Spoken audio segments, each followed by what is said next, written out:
Yeah, what's up mga kakriminal? Good morning, it's me again, Yuki Des, and for today's vlog, hatag ko school supply. Tapos, syempre, kaba na to karon ang ato ang Digos chapter. Ayan. Honda RS 125 PGM if I Riders Vlog. Show! Guys. Hey guys, welcome to my nice. Karon guys, sila atong kauban sa atong rides. So, syempre, manghatag tayo school supply. Bali, duha ka area nga atong hatagan, which is ang Bansalan area o Matanaw area. So, bali, upat na siya ka pilhan guys. Bali, duha every area. So, ang Darapuay Elementary School is also Vicente Duterte Elementary School and also Los Elementary School, Burningside, and also MH Del Pilar, Tuwang, and po. Sabayan nyo kami po sa rides guys. Bye!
A few moments later. 300 plus na estudyante kaning maong area na to diri nga karon ato nga Afghan. So in behalf sa council o barangay Tuwak, pasalamat ni sa grupo nga isang grupo Honda RS o RS 125. Salamat sa pag-inisip ni Inspector Nahi.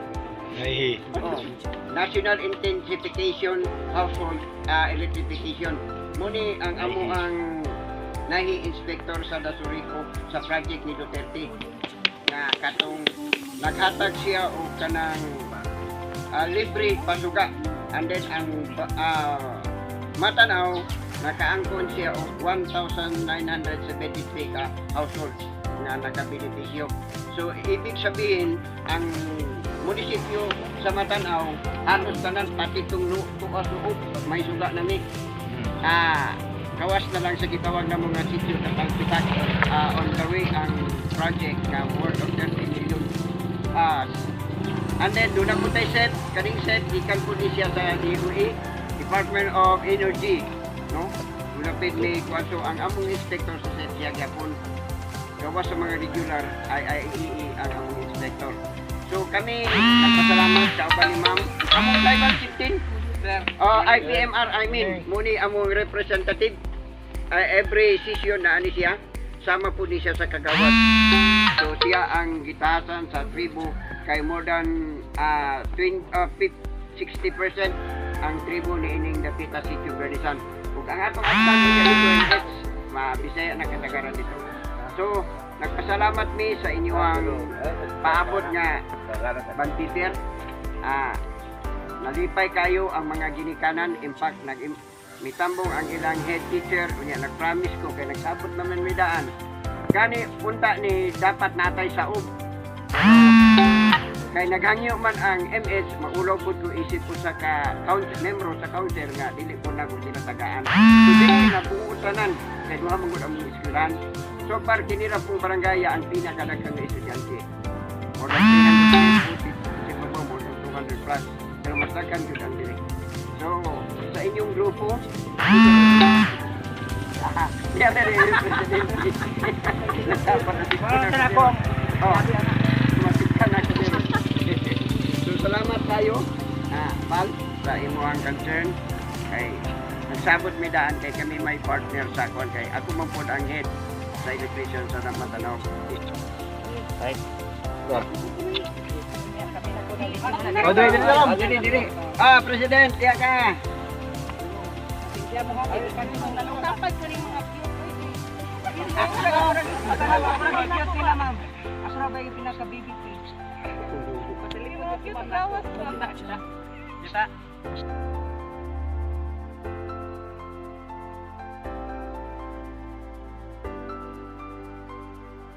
Audio Jungle.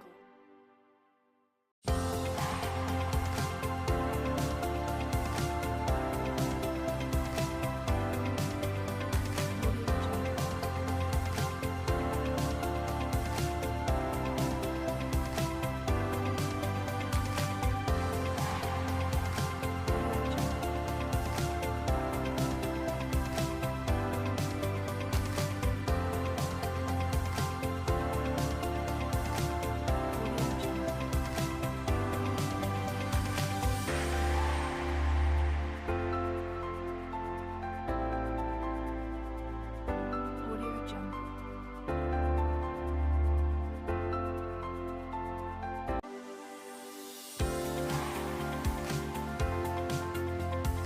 Ang amo ang principal murag wala dili karon no.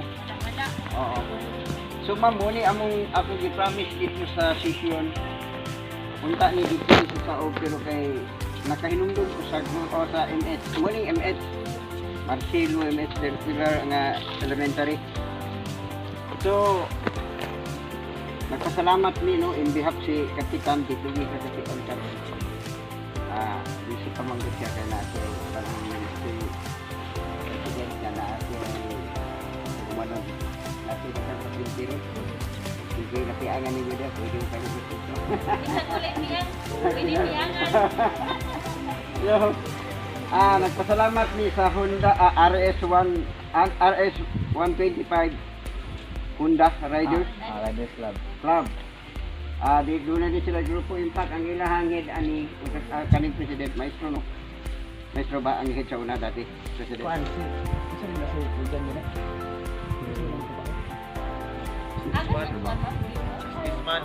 Businessman. Okay. So, nagrupo ni sila and then doon na sila bulawanong kasing-kasing sa pagtabang niya itong mga istilahan niya nagsinahanglan. Labi ni ato ang pandemic na panahon. So, tungod din di abot sila, nagkalain-lain area ni sila. Like, digos pa puro digos. Naihagunoy. So, nagsahiusa sila sa pagtabang, labi na na itong mga bata nga tambanguno niya. Pura mga banteser, muna ilang nadala karon. Mo ba di? Bukat ato. Ano na. And then, uman-ani sila mato sa Bansalan. No? Inigikan ni dito sa road, ingana pa lang nahatag nila, karon ingana po. So, in behalf sa Barangay Council sa Tuwak, ni pinanguluhan sa mong pinalanggang Barangay Captain Willie de Cuyuca, dako kayo among pasalamat. Although kining maong hitabuan na inform na ni ang Barangay Council during that time na ang duha ka principal na mo nga ibon po din matamlok na di po daw kaninda ng sentro. So that is the reason why nga ni ata mo gidala diri karon wala sa saog. Tungod kay ang amoy kasing-kasing ni agyo sa mo ang barangay kay nakita na mo nga doon na pay daghan mga bata sa pinanglan sa tabang. So kami nagpasalamat sa inyong maayong tumong sa inyong grupo isip mga riders. Not only nga padagandagan lang sa motor, kundi na po may mga panglantaw ala nga itong mga bata na pinanglan tungod din atong situation ng pandemic. So, although doon ay pandemic, apan ginatugot-tugutan man ni kay ni atong aging adlaw, nagpa-energize po ko og 175 ka mga katawan sa poblasyon and then gidagan mi nga to sa Sinaragan o sa Kamansiles. So, opera ang among kwan, at least na lang tayo sa Litlan. So, tungod ini kami dako pasalamat sa di pa na to kwan atong hatag sa mo ang isa mamumulong sa mesa. Okay, ma'am. Panahon mo, ma'am. Morning. In behalf sa among principal nga si Ma'am Juan Masandok. Nagpasalamat kay mig dako sa tabang nga inyong gihatag kanamo. Nagpasalamat mi nining maong grupo Honda RS125 PG MFI Riders Club. Dako na kaning tabang alang sa among mga kabataan aron makahuman mi og friends sa among mga module every week. So daghan kayong salamat. Salamat.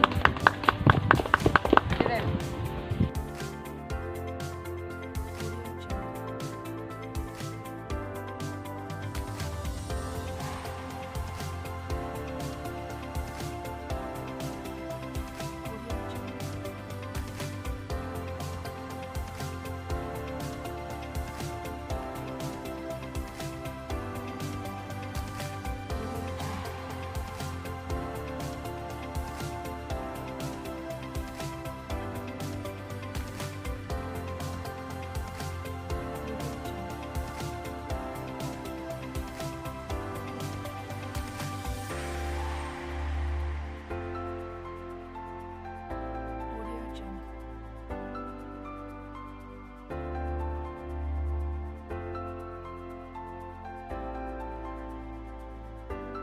Audio Jungle.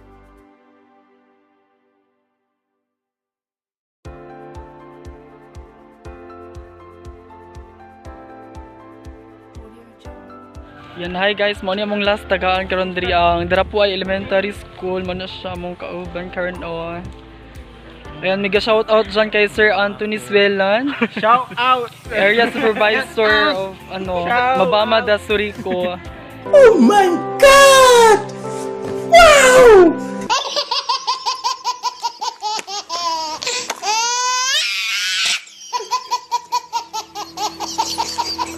And also, I would like to say thank you of Dasurico employees and also board of director and family, friends, relatives. Thank you so much. Ayan guys, please subscribe my YouTube channel, Yuki Des. Ayan po, and please click the notification bell para makita ninyo ako ang latest video. Ayan guys, thank you for watching. Bye!